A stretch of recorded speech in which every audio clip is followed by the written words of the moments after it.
الله يا حبيب الله এরে আল্লাহর বান্দা তুমি চতুর্মুখী দুর্বল, খানার বেলায় দুর্বল, ঘুমের বেলায় দুর্বল, মেধার বেলায় দুর্বল, দুনিয়ার লাইনেও দুর্বল, তুমি আখিরাতের লাইনে দুর্বল। এখন যদি তুমি জান্নাতের পথে চলতে চাও, একা একা চলা যাবে না, তোমার সাহায্য নিতেই হবে। সাহায্য ছাড়া চলার কোনো রাস্তা নাই। তুমি কোরআন পড়তে জানো না, নবীর সুন্নত কোনটা বুঝো না। এখন যারা সুন্নত জানে, কোরআন জানে, তাদের কাছে যেতেই হবে। ওলামায়ে আহলে হকের পরামর্শ ছাড়া চলার উপায় নাই, সাহায্য ছাড়া চলা যাবে না। সাহায্য তুমি কার থেকে নিবারে বাবা? এমন একজন থেকে সাহায্য নাও যার মধ্যে কোনো অভাব নাই, যার পেছনে কোনো স্বার্থ নাই। দুনিয়াতে নজর করে দেখলাম স্বার্থ ছাড়া কোনো মানুষ দুনিয়াতে নাই। আছে? অভাব ছাড়া কোনো মানুষ নাই, বরং টাকা যার যত বেশি তার অভাব তত বড়। যারা যত বড় লোক তারা অভাব তত বড়। অভাব গরিবের 100 টাকায় সমাধান হয়, বড় লোকের 1,00,000 টাকায় অভাব সমাধান হয় না। এই স্বার্থ ছাড়া, অভাব ছাড়া একজন পাইবা, তিনি আর কেউ নয়, আমার আল্লাহ। ইয়া আইয়ুহান নাস আনতুমুল ফুকারাউ ইলাল্লাহ ওয়াল্লাহু হুয়াল গনিয়্যুল হামিদ।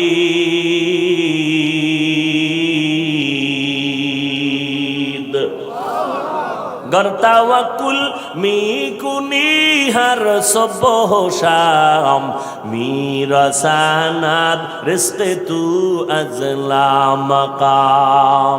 বাহাদুরি করিও না রে বাবা, অন্যের সাহায্য ছাড়া চলা যাবে না। দোয়াও কিন্তু একটা সাহায্য, দোয়াও সাহায্য, সাহায্য ছাড়া চলা যাবে না। মা বাবায় দোয়া করে, এর সাহায্যে আমরা বড় হয়েছি। মা বাবার ক্লান্ত পরিশ্রমের কারণে আমরা বড় হয়েছি, মা বাবার সহযোগিতায় বড় হয়েছি। কিন্তু স্বার্থ ছাড়া জমিনের মধ্যে কোনো মানুষ নাই, অভাব ছাড়া কেউ নাই। যার কোনো অভাব নাই তিনি হলেন আমার আল্লাহ, যার কোনো স্বার্থ নাই তিনি আমার আল্লাহ। এরে বান্দা, নিজেরে বড় মনে করলে ধ্বংস অনিবার্য। আল্লাহর এক বান্দা বড় আবেদ, আমার নবী সাহাবায়ে কেরামদের ঘটনা শুনাইতেছেন। বড় আবেদ, বনি ইসরাইলের ভেতরে নাম বড়, নাম ডাক বেশি, এত ইবাদত করতেছে। একদিন সিদ্ধান্ত নিয়ে নিল, ঘরের মধ্যে থাইকা ইবাদত একুরেট হয় না, মানুষের সাথে চলাফেরা, মানসিকতা নষ্ট হয়ে যায়। সিদ্ধান্ত নিয়া পাহাড়ের কিনারায় চলে গেল। পাহাড়ের উপরে উঠা ছোট্ট একটা রুম বানাইয়া ওইখানে আল্লাহর বান্দা ইবাদত করে। পাহাড়ের চূড়ায় সাধারণ মানুষ সেখানে যায় না, মন মানসিকতা নষ্ট হয় না। আল্লাহর বান্দা পাহাড়ের চূড়ায় গিয়া ইবাদত করে। ঘরের ভেতরে মা বড় একা, আম্মা জান ঘরের মধ্যে বসে মোটামুটি জীবন যাপন করে। সন্তান আসে না, ইবাদতের মজা পাইয়া পাহাড়ের চূড়ায় উঠে ওখানে ইবাদত করে। একদিন মা মনে মনে ভাবলেন, আমার সন্তান আমার কাছে না আসলে তো আমি ও থাকতে পারে, আমি মা তো থাকতে পারি না। কারণ আমি মা, সন্তানের আমি গর্ভ ধারণ করে কত কষ্ট করেছি। মা সিদ্ধান্ত নিল, আমি হেঁটে হেঁটে পাহাড়ের কিনারায় যাইয়া আমার বাবার চেহারাটা একটু দেখা কলবেরে সান্ত্বনা দিব। আম্মা জান ঘুমের থেকে উঠা সকালবেলা সূর্যের গরম যখন শুরু, হেঁটে হেঁটে পাহাড়ের কিনারায় চলে গেলেন। আল্লাহর বান্দা আবেদ পাহাড়ের চূড়ায় ইবাদত খানায় নামাজ পড়ে আর আল্লাহরে সেজদা দেয়। আম্মা জান পাহাড়ের কিনারায় যাইয়া সূর্যের আলোতে উপরে তাকাইতে কষ্ট হয়, হাতটাকে কপালের সামনে নিয়ে ছায়া দিয়া উপরে হালকাভাবে তাকাইয়া এরপরে ডাক দিলেন, এই সন্তান, আমি তোর মা পাহাড়ের কিনারায় আসছি, একটু দেখা দাও। আমি মা তোমার চেহারাটা দেখার জন্য পাগলের মতো হয়ে গেলাম। আল্লাহর বান্দা পাহাড়ের উপর থেকে মায়ের কণ্ঠের আওয়াজটা শুনছে। এমন সময় ডাক দিছে মা, যেই সময় আল্লাহর বান্দা নামাজে দাঁড়ানো। চিন্তায় পড়ে গেল, এখন কি মায়ের ডাকে সাড়া দিব নাকি আমার মাওলার সাথে আমি কথা বলবো। সিদ্ধান্ত নিয়েই বান্দা মায়ের ডাকে আর সাড়া দেয় নাই, নামাজে দাঁড়ায় গেল, নামাজের ভিতরে মশগুল হয়ে গেল। আম্মা জান দীর্ঘ টাইম কষ্ট করে দাঁড়াইয়া সন্তান যখন সাড়া দেয় না, মা হালকা একটু কষ্ট নিয়ে বাড়ির মধ্যে রওয়ানা। বাড়িতে চলে আসলেন, ঠিক আছে বাবা তুই ইবাদত করো, ওখানে থাক, আমার ডাকে সাড়া দিলি না, দুঃখ নিয়ে চলে গেলাম। মা বাসায় চলে গেল, কিন্তু মায়ের চোখে ঘুম হয় না। সন্তানের প্রতি যে মায়ের এত মায়া, ওই মায়ের সন্তান মায়ের মায়া কখনো বুঝবে না। যদি সন্তানগুলো মায়ের কষ্ট বুঝতো, জীবনে কোনো সন্তান মায়ের কষ্ট দিতে পারত না, মায়ের চোখের পানি ফালতে পারত না। মা রাতের বেলা ঘুমাইতে পারে না, কষ্ট বুকের চাপা দিয়া। আবার পরের দিন মা বলে না, আজকে আবার একটু যায় বাবারে ডাক দেই, দেখিনি একটু চেহারাটা দেখতে পারি, কলিজাটা ঠান্ডা করতে পারি। আবার আম্মা যান দ্বিতীয় দিন চলে গেলেন সূর্যের গরমে, পাহাড়ের কিনারায় যাইয়া হাতটারে কপালের কাছে নিয়ে আবার ডাক দিছে, ও সন্তান তোমার মা ডাকতেছে, আসো একটু পাহাড় থেকে আইসা মায়ের কাছে দেখা দিয়া যাও, কলিজা ঠান্ডা করো। সন্তান এখনো নামাজে দাঁড়ানো, এবারও চিন্তা করলো আমি মায়ের ডাকে সাড়া দিব নাকি আমি নামাজের মধ্যেই থাকব। সিদ্ধান্ত আগের মতোই অটল, নামাজ আমি ছাড়ব না, মায়ের ডাকে কোনো সাড়াও দিব না। মা দ্বিতীয় দিনের মতো কষ্ট পাইয়া বিদায় নিয়ে বাসায় চলে গেলে, কিন্তু মা মনেরে বুঝাইতে পারে না সন্তানের কষ্ট কখন মন থেকে যায় না। এরে আল্লাহর বান্দা, স্বামী আর স্ত্রী এক জায়গায় ঘুমায়, হঠাৎ একদিন তাকায়া দেখে স্ত্রী বালিশে মাথা লাগাইয়া গুনগুন গুনগুন করে কান্না করে। আব্বা জান জিজ্ঞাসা করে, বিবি কাঁদো কেন? কয় তোমার ঘুম তুমি ঘুমাও, আমি মনের দুঃখে কাঁদি। বলে কি দুঃখ? তোমার জানার দরকার নাই। মা চায় বাবায় জানো, না জানে তো বাবাও দুঃখ পাবে। স্বামী বেচারা কয় না, বলো তুমি কেন কাঁদো? আমার মনে বড় কষ্ট লাগতেছে। কেন কাঁদো বলো? মা চোখের পানি ছেড়ে কয়, স্বামী আমার সন্তানের জন্য আমি জীবনটা বিলায় দিলাম। আজকে 7টা দিন হয়ে গেছে সন্তান আমারে মা বলিয়া ডাক দেয় না। আমি পাগলের মতো হয়ে গেছি। বলে কেন ডাকে না? বলে সন্তান একটা অন্যায় করতেছিল, আমি একটু ধমক দিছি, সন্তান রাগ করে আর আমার সাথে কথা বলে না। ঘরে আইসা প্লেটটা নিয়ে খানা খাইয়া পেছনের দরজা দিয়ে চলে যায়, আমার দিকে তাকায় না। এবার বাবায় বলে, বিবি তুমি আরামে ঘুমাও, সন্তানের চিন্তায় ঘুম নষ্ট করিও না। আজকে না কালকে সন্তান বুঝতে পারলে তোমার কাছে আইসা মাপ চাবে। মা ডাক দিয়ে কয়, স্বামী আমার, তুমি আমারে যত বুঝাও, আমি যতবার খানার প্লেট নেই আমি খানা মুখে দিতে পারি না, তোমারে বুঝাইতে পারি না। আমার খানার থেকে ঘুমের থেকে সন্তানের মা ডাকে এত মজা। সন্তান যখন আম্মু বলিয়া ডাক দেয়, কলিজা ঠান্ডা হয়ে যায়। ও সন্তানেরা, ওই মা বাবা যারা কবরে রাইখে আজকে বাহাদুরি করো রে বাবা, ওই আল্লাহর বান্দি দ্বিতীয় দিনও কষ্ট পাইয়া বিদায়, কিন্তু রাতের ঘুম নাই, মনের মধ্যে বড় কষ্ট। নবীজি সাহাবায়ে কেরামদের সামনে ঘটনা বলেন আর কাঁদতেছেন। সাহাবায়ে কেরামরাও কান্নার আওয়াজ। মায়ার নবী বলেন, ও সাহাবায়ে কেরাম, ওই মা তৃতীয় দিন আবার চলে গেল পাহাড়ের কিনারায়, যাইয়া ডাক দিছে, বাবা একবার না দুইবার না, তৃতীয়বারের মতো আমি তোমার দরজায় এসে গেলাম, একটু পাহাড় থেকে নাইমা সারা দাও। আজও সন্তান নামাজে দাঁড়ানো, আল্লাহর মহব্বতে আর মায়ের ডাকে সারা দেয় না। 2 দিন মা কষ্ট পাইয়া কিছু বলে নাই, চলে গেছে। আজকে কষ্ট পাইয়া আর নিজের কন্ট্রোল করতে পারে না। আসমানের দিকে তাকাইয়া একটা কথা বলিয়াই ফেলছে। আসমানের দিকে তাকাইয়া বলে, ও আসমানের মালিক, এমন সন্তান দিয়ে কি হবে আমার, যেই সন্তান আমার 3 দিনের কষ্ট বুঝলো না রে আল্লাহ, আমার মনটারে মানাইতে পারি না। ওর তো একদিন মরণ হবে, তবে আমার একটা দাবি, ওরে তুমি জেনাকারিনী মহিলার চেহারা না দেখাইয়া মরণ দিবা না। কঠিন এক কথা আসমানে লাগায় দিলেন, আসমানে কবুল হয়ে গেছে। মা বাবার দোয়া, বরদোয়ার মাঝখানে কোনো পর্দা থাকে না, আর সে আজিমে ডাইরেক্ট চলে যায়। এই যুবক,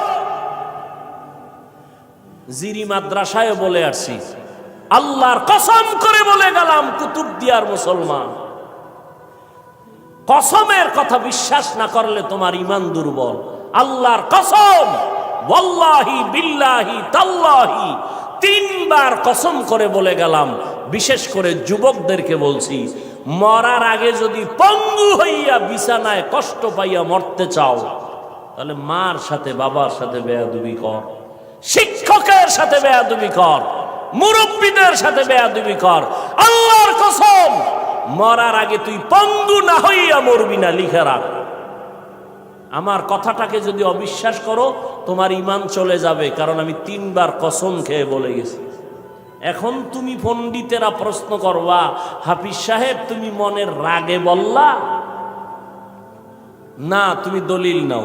ক্বালান নবিয়্যু সাল্লাল্লাহু আলাইহি ওয়া আলিহি ওয়া সাল্লাম, ইসনানি ওয়াজ্জিলুহুম আল্লাহু ফিদ দুনিয়া আল বাগয়ু ওয়া উকুকুল ওয়ালিদাইন, আও কামা ক্বালান নবিয়্যু আলাইহি সালাতু ওয়াস সালাম। আল্লাহর নবী বলেন, 2টা অন্যায় দুনিয়াতে এমন আছে, যেই 2টা অপরাধ করলে মরার আগে জমিনে শাস্তি হবে। কয়টা অন্যায়? কি আপনাদের খারাপ লাগতেছে? মোনাজাত দিয়ে দিব? আমার তো কষ্ট, অনেক কষ্ট, মাইকটাও সুন্দর না, তারপর আপনাদের মহব্বতে কথা বলতেছি গলা ফাটাইয়া, কি করার। তারপর আপনারা বসলে একটু আমি কথা ফিনিশিং দিয়ে আসতেছি, আর একটু সামনে আগাবো। আল্লাহ সবাইকে কবুল করেন। মদিনার নবী বলেন, 2টা অপরাধ আছে, যদি দুনিয়াতে করো মরার আগে শাস্তি হবে, মরার পরে নয়। 1 নাম্বার অপরাধের নাম জুলুম, 2য় অপরাধের নাম হলো মা বাবার সাথে বেয়াদবি। যারা মা বাবার সাথে বেয়াদবি করবে, নবী বলেন তাদের শাস্তি হবে মরার আগে দুনিয়ার জমিনে। যারা জুলুম করবে, ওস্তাদের ইজ্জতের উপর আঘাত করবে, ভাইয়ের উপরে জুলুম করবে, বোনের উপরে জুলুম করবে, প্রতিবেশীর উপরে জুলুম করবে, গরিবের উপরে জুলুম করবে, এই জালেমের বিচার আমার আল্লাহ মরার আগেই করে নিবেন। ও আল্লাহর বান্দারা, মা যখন কথাটা বলেই ফেললেন, আসমানে কবুল হয়ে গেল। কি বরদোয়া করলেন? মা গেছেন, ভুলে গেছেন? জেনাকারিনী মহিলার চেহারা না দেখাইয়া মারবা না। মা কিন্তু কঠিন কয় নাই, যদি কইতো জেনা না করাইয়া মারবা না, তা আরো কঠিন হয়ে যাইত। মা একটু পাশ কাটায় বললেন, ও জেনা টেনা করবে না, কিন্তু জেনাকারিনী মহিলার চেহারা দেখে মরবে, এটাও একটা অভিশাপ। এক তো মহিলা দেখবে না, কারণ আমার বাচ্চা তো ইবাদত করে পাহাড়ের চূড়ায়, সে কোনো নারী দেখবে না, কিন্তু দেখতে গেলেও যেন নামাজি না, একটা জেনাকারিনী নারী দেখে। পুরা বনি ইসরাইলের মাঝে প্রশংসা, পাহাড়ের চূড়ায় আল্লাহর বান্দা এত পরিমাণ ইবাদত করে যে তার ইবাদত আল্লাহর প্রতি এতটা অগাধ বিশ্বাস, পৃথিবীর কেউ তাকে আল্লাহর থেকে বিন্দু পিছপা ঘটাতে পারবে না, গাফেল করতে পারবে না। ওই এলাকার এক সুন্দরী মহিলা, রূপসী, সে কয় এত প্রশংসা তারে কেউ আল্লাহর থেকে আলাদা করতে পারবে না। কয় না, কেউ পারবে না। আমি পারবো। সুন্দরী মেয়ে বলে আমি পারবো। এই মেয়ে হাঁটতে হাঁটতে ওই পাহাড়ের চূড়ায় উঠছে, উঠা দেখে আল্লাহর বান্দা নামাজে দাঁড়ানো। ওর কামি শুধু আল্লাহর সেজদা দেয়, নামাজে দাঁড়ায়, তেলাওয়াত করে, দিয়ে কাজ চলতেছে, নামাজ আর নামাজ আর নামাজ। ওই মহিলা আল্লাহর আবেদ বান্দার সামনে দাঁড়ালো, যেই সূরাটা ধরলে আল্লাহর বান্দার নজর চলে আসবে, জিনা করার জন্য বাধ্য হবে, এমন কৌশল কোনোটা বাদ দেয় নাই মহিলা। কিন্তু তাকায় দেখে আল্লাহর বান্দা একটা নজর কোনো দিকে ডান বাম করে না, নিচের দিকে নজর, আল্লাহর মোহব্বতের ভিতরে মশগুল। বলবেন মহিলা হাতটা ধরবে না, রে বাবা এটা সম্ভব না। আল্লাহর উপরে ভরসা কইরা যারা চলবে এদের গায়ে টাচ করার ক্ষমতা কোনো বাহাদুরের নাই। যদি হাত বাড়ায় তোর হাতটা সাথে সাথে বাঁকা হয়ে যাবে। ইব্রাহিম নবী বিশ্ব সুন্দরী সারাকে নিয়ে যাইতেছিল মিশরের উপর দিয়া। জালেম বাদশা খবর পাইয়া সুন্দরীর টাইনা নিয়ে আসছে। ইব্রাহিম নবী গাছতলায় বয়ে খায়, আল্লাহ আমি না নবী, আমার স্ত্রীর উপরে যদি আঘাত করে চরিত্রের, তা আমার নবুয়তের হালাত কি হবে? আল্লাহ কয় হেফাজত আমি করব, তোমার ভয় লাগে? তোমার অন্তর্চক্ষু খুলে দিলাম, ওই বাদশা জালেম তোমার স্ত্রীর সাথে যা করবে তুমি গাছতলা বয়ে সব দেখবা। জালেম মিয়া আসল রুমের মধ্যে ঢুকাইয়া যখন হাত বাড়াইছে, হাতটা বাঁকা হয়ে গেছে, অবশ হয়ে গেছে। একবার, দুইবার, তিনবার পরে বেডি ইব্রাহিম নবীর স্ত্রীর কাছে মাপ চাইছে। মাপ চাইয়ে কয়, তোমার মধ্যে এমন কি পাওয়ার, আমি হাতটা আগাইয়া গেলেই বাঁকা হয়ে যায়? এই মহিলা, তোমার মধ্যে পাওয়ার কি? আমার মধ্যে কোনো পাওয়ার নাই, একটা পাওয়ার, আমি আল্লাহর একজন নবীর স্ত্রী। তাই নাকি? বলে হা। কই সে নবী? বলে গাছতলায়। ডাকো, সম্মানের সাথে ডাকো, মাফ করে দাও আমাকে, অন্যায়ের থেকে মাপ চাইলাম। এইবার বাদশাহ দাইকা নবীরে মেহমানদারি করাইয়া ওই বাদশার এক খাদেমা হাজেরা এরে দিয়ে দিল ইব্রাহিম নবীর খেদমতে। সন্তান টন্তান নাই, শুইনা দিয়ে দিছে। ইব্রাহিম নবী বিবাহের বন্ধনে আবদ্ধ কইরা এরপরে সে 80 বছরের পরে মাওলা একটা সন্তান দিলেন ইসমাইল নামে। তাও প্রথম স্ত্রীর থেকে নয়, দ্বিতীয় স্ত্রী হাজেরা আলাইহাস সালাম থেকে। তো মহিলা পাহাড়ের চূড়ায় উঠা আল্লাহর বান্দার সামনে যত অপকৌশল করার প্রয়োজন করছে, কিন্তু বান্দার দিলকে তার দিকে আকৃষ্ট করতে। এই যুবক, বুঝো কিছু, তুমিও মুসলমান, আর তোমার মন আকৃষ্ট করবে কিভাবে? তুমি আকৃষ্ট আর একজনকে করতেছ। একজনকে করলে তো হইতো যে হ্যাঁ একবারই মাইয়ার মন আকৃষ্ট করে বিয়ে করে জীবন চালায়। তুমি করতে করতে 10টা মাইয়ার জীবনের উপরে আক্রমণ করেছ। এর ঝাল আল্লাহ দুনিয়ায় মিটাবে, মরার পরে না। জুলুম করেছ নারীর ইজ্জতের উপরে, বিচার হবে মরার আগে, রসুলের হাদিস।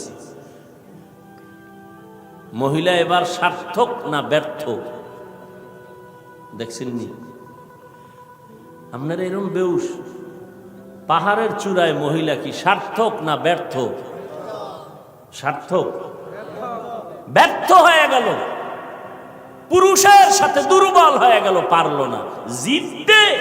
নাইমে আসে নিচে, কয় যখন সোজা ভারী নেই, এবার বাঁকা তোরে ঠিক করুন। বাঁকা কি? নিচে নাইমা চলে গেল। ওই পাহাড়ের পাশে একটা বিশাল খোলা ময়দান, ময়দানের ভিতরে একটা রাখাল বকরি চড়ায়। ওই রাখালকে ধরলো, রাখালের সামনে যাইয়া অপকৌশল করে রাখালের সাথে জিনা করেছে এই নারী। একটা ছেলে সন্তান হয়ে গেল। ছেলে সন্তানটা হাতের মধ্যে নিয়া ওই বেশ্যা নারী এলাকায় ঘুরে আর কয় বাচ্চা হলো ওই পাহাড়ের চূড়ায় আবেদওয়ালা বান্দার বাচ্চা। দেখছেন নি কারবার? ঘুমাইতেছেন আপনারা না? হ্যাঁ, যে ওয়াজ চলে এত পুরানো ওয়াজ আপনারা সবাই জানেন, ঘুমাইলেই হয়। বাচ্চা কার জানেননি? কার কার? আর মহিলা প্রচার করে কার? আল্লাহ জানেনি। মায়ের বরদোয়া একদিক, ওদিকেও আল্লাহর কাছে কাঁদতেছে। দুই দ্বিমুখী সংঘর্ষ চলতেছে। একদিকে মা কইছে যে না কারিনী মহিলার চেহারা দেখাও, ওদিকেও আল্লাহরে ডাকতেছে যেন ইজ্জত নষ্ট না হয়। মহিলা যখন এই বাচ্চা নিয়ে মানুষের কাছে কান্দে আর কয় বাচ্চা ওই তোমগো আবেদের, তোমরা যার এত গুণগান গাইছো ওই বাচ্চা, জিনার বাচ্চা, অবৈধ বাচ্চা। মানুষ সব শুই না, যারে এত কলিজা দিয়া ভালোবাসি তার অবস্থা এই, লাঠি টাঠি নিয়া এবার পাহাড়ে উঠা, আরে ফিডা খানকা টানকা সব ভেঙ্গে যখন আল্লাহর বান্দার উপরে আঘাত শুরু করেছে, বান্দা বলে তোরা আমার গায়ে হাত দাও কেন? বলে এই খবর। তাই নাকি? বলে হ্যাঁ, আল্লাহর জাতের কসম আমার দ্বারা এমন কোনো অপরাধ হয় নাই। কে বলেছে? আমগো এলাকার সেই রূপসী নারী, তাকে ডাকো। এবার জেনাকারিনী মহিলাকে ডাকা হলো। জেনাকারিনী মহিলাকে ডাকার পর আল্লাহর বান্দা আবেদের সামনে জেনাকারিনী মহিলা দাঁড়ানো। মা কইছে আল্লাহ আমার সন্তানের জেনাকারিনীর চেহারা না দেখাইয়া মরণ দিও না। এই ঘটনা শুনে জেনাকারিনী মহিলা বাচ্চা নিয়ে হাজির। আল্লাহর বান্দা সিজদায় পড়ে কান্না করে কয় আল্লাহ তুমি আমারে মাফ করিয়া দাও, উম্মতের সামনে তুমি সত্যটারে জাহের করে দাও, সত্যটারে তুমি প্রকাশ করে দাও, ইজ্জতের হেফাজত করো। নামাজ পড়ে কান্নাকাটি করে দোয়া করে এইবার মহিলার সামনে দাঁড়াইল। মায়ের বরদোয়াটা এইবার কবুল হয়ে গেল। এইবার মহিলারে কয় তুই নাকি আমার বিরুদ্ধে বলেছ? কয় হ্যাঁ। কি বলছো? কয় বাচ্চা তোমার। কয় নাউযুবিল্লাহ, বাচ্চা আমার? বলে হ্যাঁ। দে বাচ্চা আমার কোলে দে। আল্লাহর বান্দা বাচ্চাটা কোলের মধ্যে নিয়া এরপর বাচ্চারে একটু হাত স্পর্শ করে এই বাচ্চা তুই বল। বাচ্চা তো দুধের মাত্র বাচ্চা, কথা বলতে পারে না, বল তোর বাপকে। মুহূর্তের মধ্যে বাচ্চার জবান খুলে গেল। বাচ্চা বলে আমার বাপ হলো রাখাল। আমার বাপকে? মায়ের কোলে দুধের বাচ্চা কথা বলেছেন যেমন মারিয়াম আলাইহিস সালামের সন্তান ঈসা আলাইহিস সালাম। মায়ের কোলে দুধের বাচ্চা ঈসা নবী কথা বলেছেন শিশু অবস্থায়। ইউসুফ নবীরে যখন জুলাইখা আটকাইয়া দিছিল, স্বামীর সামনে জুলাইখার স্বামীর সামনে ইউসুফ দাঁড়ানো। যখনই এগুলো সব স্পষ্ট হলো, ইউসুফ নবী বলল আমার কোনো দোষ নাই, জুলাইখার দোষ, সাক্ষী দাও। ইউসুফ নবীর সামনে তখন এক মহিলা দুধের বাচ্চা নিয়ে দাঁড়ানো। ইউসুফ নবী বললেন আমি সত্যবাদী না জুলাইখা সত্যবাদী? দুধের বাচ্চা সাক্ষী দিবে। বাচ্চা কয় বাচ্চা কথা বলতে পারেনি। কয় প্রশ্ন করার দায়িত্ব তোমার, জবাব দেওয়ার দায়িত্ব এই বাচ্চা। যখন জিজ্ঞাসা বাচ্চা কথা বলে দিছে, কোরআন শরীফের আয়াত। বাচ্চা ইউসুফ নবীকে নির্দোষ প্রমাণের জন্য একটা স্কেল দিয়ে দিছে। এরে কুতুবদিয়ার মুসলমান, আমার মাওলার কুদরত বড় কঠিন। মায়ের বরদোয়াটাও আল্লাহ কাজে লাগাইলেন, জেনাকারী নারীর চেহারা পর্যন্ত দেখায় দিলেন। আবার বাচ্চার মাধ্যমে আল্লাহর বান্দার ইজ্জতের হেফাজত করলেন। সত্যের উপরে যদি চলো রে বাবা, মা বাবার দোয়া নিয়ে যদি আগাইতে পারো, দুনিয়ার কোনো ভয় নাই। হালাল খাইয়া চলবা, আল্লাহ বিজয়ের মালা গলায় পরাইয়া দিবেন। কয়দিন আর দুনিয়ায় বাহাদুরি করবারে বাবা, আল্লাহ যদি সমুদ্রে একটু হুকুম করে একটু গরম হয়ে যা, রাতের ঘুমের মধ্যে 1 মিনিট লাগবে না। কুতুবদিয়ারে ধ্বংস করার জন্য 1 মিনিটও লাগবে না। আল্লাহ কয় বান্দা আমার স্মরণ কর, আমি আল্লাহর কাছে সাহায্য চাও। সাহায্য কেমনে চাইবা? ধৈর্য আর নামাজের মাধ্যমে সাহায্য প্রার্থনা করো। আজকে আমাদের ভেতরে ধৈর্যের বড় অভাব, নামাজের বড় অভাব। ও যুবকেরা, ও পর্দার আড়ালের আম্মা জানেরা, আজকে নামাজের এত বয়ান, এক বেলার নামাজ ছেড়ে দেওয়ার কোনো সুযোগ নাই।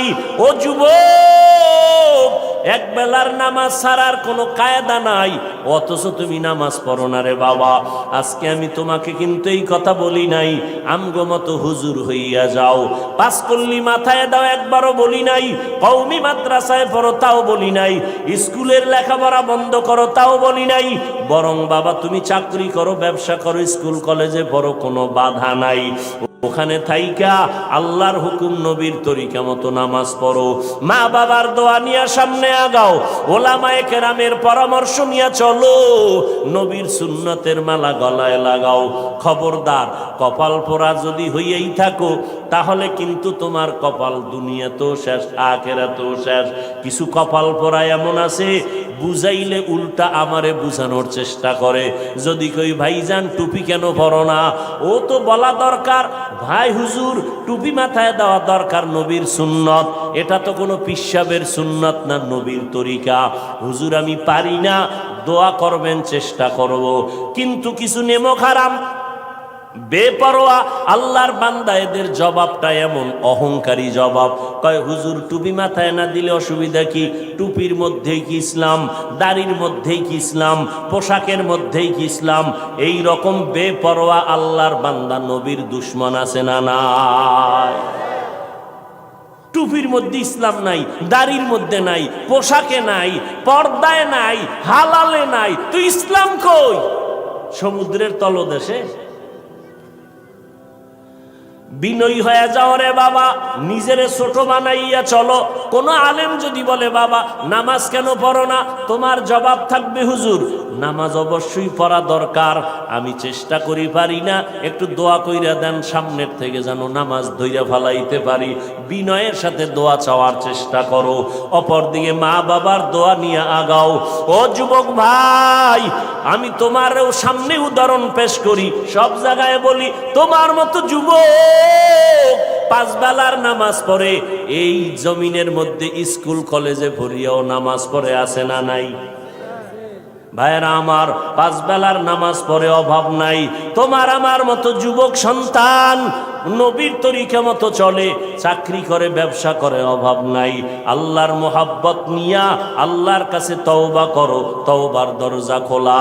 মনে মনে বলো, হে আল্লাহ আর নামাজ ছাড়বো না, বেপরদায় চলবো না, মা বাবাকে কষ্ট দিব না, ওলামায়ে কেরামের পরামর্শ নিয়ে চলবো, নবীর তরিকায় চলবো, ওলামায়ে কেরামের পরামর্শ নিয়ে চলবো, নবীর সুন্নাত মেনে চলবো। আল্লাহর কাছে যদি তওবা করার নিয়ত হয়, খাঁটি তওবা করার নিয়ত যাদের আছে, দুটো হাত আমার আল্লাহকে দেখায়া দাও। আয় আল্লাহ আমাদের হাতগুলো কবুল করে নেন, তওবা কবুল করে নেন, তওবার উপরে মজবুত হইয়া চলার মতো তৌফিক দান করেন, আমিন। আলহামদুলিল্লাহি রাব্বিল আলামিন, ওয়াসসালাতু ওয়াসসালামু আলা সাইয়্যিদিল আমবিয়াই ওয়াল মুরসালিন ওয়া আলা আলিহি ওয়া আসহাবিহি আজমাইন। ইয়া আরহামার রাহিমিন, ইয়া আরহামার রাহিমিন, ইয়া আরহামার রাহিমিন। রব্বিরহামহুমা কামা